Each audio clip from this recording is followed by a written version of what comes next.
غلطی لکه تا جله ډیران شاه نوم یې ښه دی دا څه ښه نوم دی یا چله ډیران ګل نوم یې ښه دی دا څه صحیح نوم دی په دې خو هر څوک پوهېږي دا نوم غلط دی په ډیران کې به څه ګولي تو د هغې سړي نه ته څه د خیر امید ساتې خو څنګه چې ډیران ګندوي ناو هم ګندوي هر لحاظ د نبی کریم صلی الله علیه وسلم دا سنت دا زده کوي زموږ یو شاګرد و خیر آباد سکول کې فورمین نوم د هغه چې زموږ شاګرد شاه عالمان نوم بدل که سهیل نوم ورته ما کې اوس فورمین معنی څوک نه پېژني دا کلاس فیلو به وي په تاسو به شاګردانو کې څوک لوی سړی دی اوس بې شمېره نومونه موږ بدل کړي دي او د هغې ډېر ښه اثر د الله په فضل ښکاره شوی دی دا سنتونه یې سنت یوازې ګیرې ساتلو ته خو نه وایي د نبي کریم صلی الله علیه وسلم په ژوند کې هر ځای کې چې د هغه څه طریقه ده نه د سنت ویلی شي نو په دې سنتونو کې یو سنت دا هم دی چې غلط نوم خراب نوم دارې بدل کړی شي دا څوک نه بدلوي هغه وایي زه ناست وم رسول الله صلی الله علیه وسلم سره جاء رجل الی النبي صلی الله علیه وسلم یو سړی راغی هغه وایي ای د الله رسوله یا رسول الله ای د الله رسوله دلنی علی عمل بس مختصر تپوس کوي ورکوټې تپوس ما ته یو داسې عمل وښیه اذا عملته چې کله زه هغه وکړم احبني الله و احبني الناس چې ما سره الله هم مینه وکړي او خلک هم را سره مینه وکړي یو کار راته وښیه چې د الله هم محبوب شم او د خلکو هم محبوب شم خلک راتم په ښه نظر ګوري الله راتم په ښه نظر ګوري رسول الله صلی الله علیه وسلم د الله رسول دی هغه اصلاح باندې ډېر ښه پوهېږي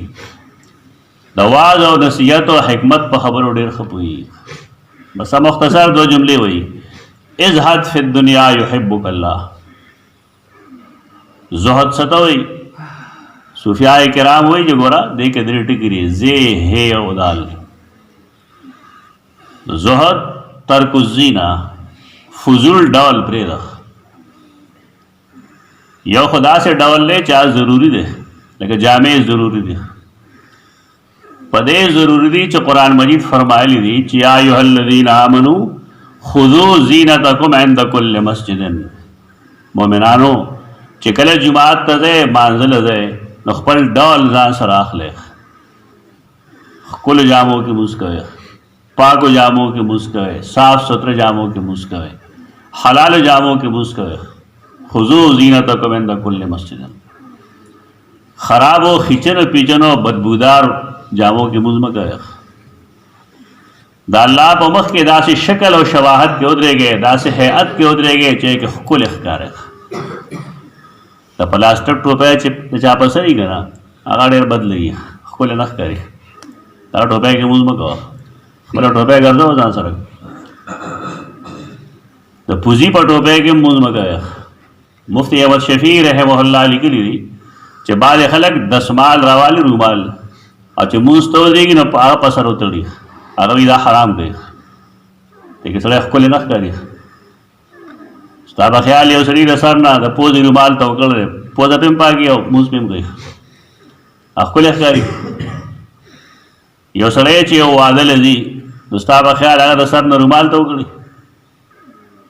ټوپی په سر خوند کوي رومیال په سر خوند نه کوي دغه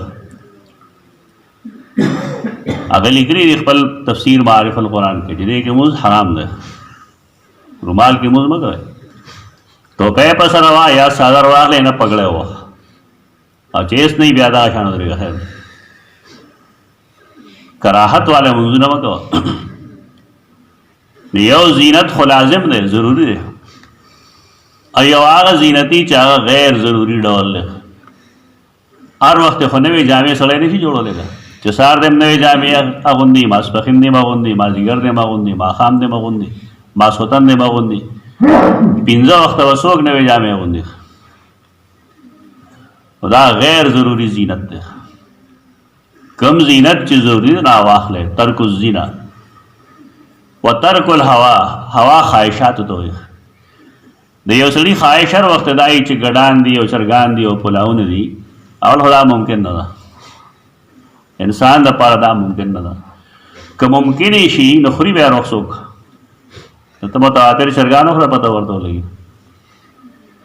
الله د انسان د معده کې بېشمېره څیزونه یخري، هغې ته د هغې ضرورت وي. دې ته کله د ساګ ضرورت وي، کله دې ته د ریشهدار غذاګانو ضرورت وي، کله به ورته د کیلې ضرورت وي، کله به د انګور ضرورت وي، کله به جوار ډوډۍ پکاري دی، کله به د اوربشو ډوډۍ پکاري. خلک ته وایي چې په ښه خوراک د سړي لا طبیعت خراب شي، دا خو الله جوړ کړی انسان داسې دی چې دی به یو شی نه خوري متوازن. ترک الهوا دا مطلب دی چې ستا اړه کې څه راځي هغه خوره یا هغه کوه، دا پرېږده. و ترک الدنیا، دنیا پسې داسې مه کېږه چې دنیا د مقصد دی، ته دنیا سپی کېږي به نه. ته دې دا نه دی مطلب چې انسان به کار کسب نه کوي، پیسې نه ګټي، خوراک څښاک به نه کوي. ژوند چې تیری نو جایز طریقې سره به پیسې ګټي، خو پیسې به مقصود نه وي، دولت به مقصود نه وي، ځکه هغې کې به ته حلال حرام هم ګورې، جایز ناجایز به هم ګورې. جایز واخلې، حلال واخلې، حرام او ناجایز به پرېږدې. مقصود څه شی دی؟ د الله رضا، دې ته زهد وایي. زمونږ خلک دې ته پرهیزګاري، پرهیزګاري دې ته نه وي سړی ډوډۍ نه خوري، ډوډۍ به خوري خو حلاله به خوري، جامې به اغوندي خو حلالې به اغوندي، ډال ډال به کوي لیکن جایز او حلال به کوي. ازهد فی الدنیا، دنیا کې چې څه دي ځان د هغې نه بې رغبته کا. بې رغبته دا مطلب چې اب مقصود نه ګرځئ. ستا که نوکري ده نو هغه د دې لپاره ده چې زه چا نه سوال ونه کړم، خپل حلال خوراک وکړم. محنت کې نو هغه د دې لپاره چې د بل غریب غربا امداد وکړم، مقصود نه دی.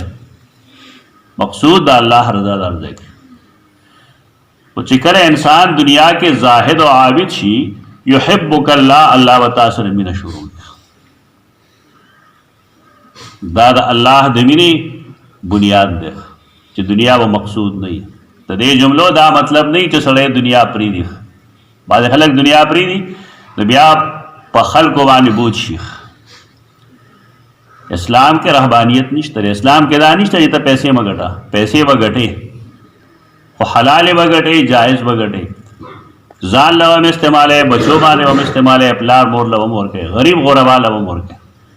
چې پیسې نه وي چې هغه به چا له څه ورکړي. تو دنیا د بې رغبتۍ دغه مقصد دی چې دا ټارګېټ نه دی، ټارګېټ د الله رضا ده، په دې به د الله رضا حاصلو. نو د الله د مینې بس مستقل یو نسخه ده چې ازهد فی الدنیا، بې رغبته شه. چې کله سړی بې رغبته شي نو هغه الله طرف ته روان شي، دیندار شي، مونږ روزه حج زکات دا په خپله شروع شي، ولې اصل مقصود د الله رضا ده. پاتې شو د خلکو مینه. نو وازهد فیما عند الناس یحبک الناس، د خلکو لاسو کې چې څه دي که نه ځان د هغې نه بې رغبته کړه، د خلکو مال ته مه پسخېږه. رسول الله صلی الله علیه وسلم ډېر د بنیادي د پتې خبره ښیي. انسان چې کله پسخېدل شروع کړي پردي مال ته، پردي شان ته، پردي عزت ته، نو دی حسد هم شروع کړي. بیا کله کله حسد ښکاره هم شي، هسې به یو سړي ته اوبه خړی دی چې ګوره دی دا چل کوي. د دې ټولې خبرې بنیاد څه شی دی؟ هغه دا دی چې انسان پردي څیز ته پسخېږي. پسخېدل دا بېشک جایز دی، لیکن رسول الله صلی الله علیه وسلم فرمایي، مخکې تاسو اورېدلي دي چې دوه څیزونو ته پسخېږي. یو هغه سړی چې الله هغه له دین علم ورکړی دی، هغه د هغې نه شپه ورځ لګیا دی خلقو ته ښیي. او یو هغه سړی چې الله هغه له مال او دولت ورکړی دی، خو هغه د هغې نه بېګا او سبا د الله په لار کې خرچ کوي. دغه دوه پسخېدلو حکم دی. زمونږ خلک هسې پسخېږي. دا حسدونه په دې بنیاد رواني چې دې سړي له الله ولې دومره دوستان ورکړي. دلته زموږ یو مشر الله دې وبخي، وفات ته اوس. موږ له الله فضل ډېر لوی لوی خلک راځي، خو دا زموږ مزاج نه دی چې موږ ډنډوره وو چې دا ډي سي صاحب راغلی دی، دا اے سي راغلی دی، دا ایم پی اے راغلی دی، دا ایم این اے راغلی دی. دا زموږ مزاج نه دی. الحمدلله ډېر لوی لوی خلک راځي. دلته یو سړی راغی ډي سي و دا ما ته وایي چې ګوره ستا خپل ځای هم نشته دی تا له ډېر خلک راځي زمونږ خپل ځای شته موږ له خلک نه راځي ساده و که نه دا خپل حسد یې په دې طریقه ښکاره کړه ما ورته خلک ځای له نه ځي نه خلک خوراک له ځي تالي له ځي خلک چا له ځي هغه ورځو کې زمونږ هېڅ څه شی نه و مونږ به میلمه جومات کې کېنو دلته کې دا بنیادی خبره ده چې ته انسانانو سره حسد مه کوه دا په مخ د ریحان خبرې کوي خلک ما هغې مشر ته هېڅ نه دی ویلي ځکه زه په دې پوهېږم چې دی بېچاره نه پوهېږي کم عقل سړی دی حسد یا دا قسمه خبرې کول زما دومره زامن دي او ما سره دا چل نه کېږي پلان کې یو زوی دی هغه سره دا چل کېږي دا ټول څیزونه دا پسخېدو د وجې کېږي دا بې رغبتي نشته دی د الله په ذات باندې یقین نشته دی چې هر څه ورکوونکی الله مصیبت یې دغه جوړ کړی دی دا حسد شروع شي بغض شروع شي او کله چې سړی حسد شروع کړي دا قسمه څیز بیا دی لاس وهلم شروع کړي نو د هغې سړي بېعزتی کوشش به کوي ډرامې به کوي ورپسې بچي ورله خرابوي دا ټول څیزونه کوم ځای نه شروع شو دا د دې نه شروع شو چې د هغه څیز ته رغبت وکړو هغه څیز یې خوښ کړه کوم چې خلکو سره و الله نه ولې نه غواړي یو انسان سره هر څه دي نو چا ورکړي دي الله ورکړي دي یو انسان سره هېڅ نشته نو چا محروم کړی دی الله محروم کړی ورکوونکي او منع کوونکي خو د الله ذات دی نو په ځای د دې چې خلک انسانانو سره بغض وکړي کینه وکړي حسد وکړي د هغې نه ښه دا ده چې خپلې برایۍ دې ختم کړي او الله نه دې وغواړي